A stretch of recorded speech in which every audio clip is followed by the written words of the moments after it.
बिस्मिल्लाहिर्रहमानिर्रहीम। अस्सलाम वालेकुम। आज की वीडियो में हम चैप्टर नंबर 7 सॉल्यूशंस को आज डिस्कस करेंगे। क्लास 7 है और बुक है जनरल साइंस की। तो सबसे पहले जो सर्कल में क्वेश्चन है उसको हम रीड आउट करते हैं। What is solute, what is solvent and how are solutions important. तो सबसे पहले जो क्वेश्चन है व्हाट इज़ सॉल्यूट, इसका आंसर आप लिखेंगे the component of a solution we dissolve and present in a small quantity. तो इसका आपने सेम वही लिखना है, लेकिन आप लिखेंगे present in a large quantity. Same आपने ऐसे लिखना है the component of a solution which dissolves and present in a large quantity. Question number 3 का आंसर आप ये लिखेंगे कि solution are important because most chemical reactions either in the laboratory or in nature take place in solutions. तो इसके बाद हम exercise start करते हैं। तो सबसे पहले encircle the correct option है। क्वेश्चन नंबर 1 है which of the following is insoluble in water, कि दरअसल में से क्या पानी में इनस्लोबल है। तो इसका आंसर होगा ऑयल।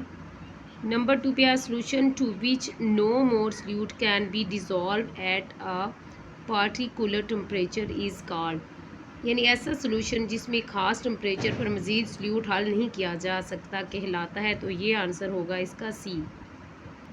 क्वेश्चन नंबर 3 है a concentrated solution can be dissolve in it, के एक कंसनट्रेटेड सोल्यूशन अपने अंदर हल कर सकता है। तो इसका आंसर होगा बी।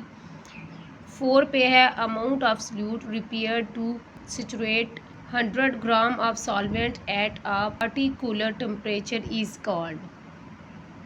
इसका आंसर होगा डी। 5th पे है a solution having relatively less amount of solute dissolve in it is called. इसका आंसर होगा ए। उसके बाद क्वेश्चन नंबर 2 है डिफाइन द फॉलोइंग। तो सबसे पहले है बाइनरी सॉल्यूशन। इसका आंसर पेज नंबर 79 से स्टार्ट होगा। यहाँ से लेके यहाँ तक आप बाइनरी सॉल्यूशन का आंसर लगा लेंगे। नंबर 2 पे है एक्वस सॉल्यूशन। इसका आंसर पेज नंबर 80 है। 80 पे आपने यहाँ से लेके तो यहाँ तक वाटर तक आपने निशान लगा लेना है।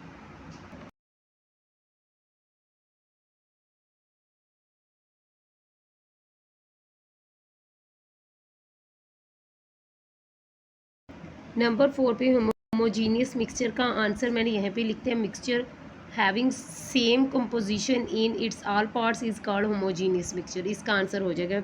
नंबर 5 पे अनसैचुरेटेड सॉल्यूशन।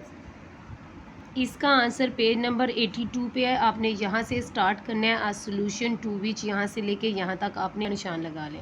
नंबर 3 पे कंस्ट्रक्टेड रिस्पॉन्स क्वेश्चन। तो सबसे पहले क्वेश्चन है describe preparation of a solution, यानी सोल्यूशन की तैयारियाँ बयान करें। लॉन्ग क्वेश्चन नंबर 1 का आंसर आपने यहाँ से स्टार्ट करना है। आपने ये हेडिंग दे के ऊपर लिखना है, इसके आगे यहाँ से लेके यहाँ तक आपने इस क्वेश्चन का आंसर लगा लेना। उसके बाद नंबर 2 पे है क्वेश्चन हमारे पास describe the factors affecting the solubility, यानी इसमें पूछा जा रहा है कि सोल्युबिलिटी पर असरअंदाज होने वाले अवामल बयान करें।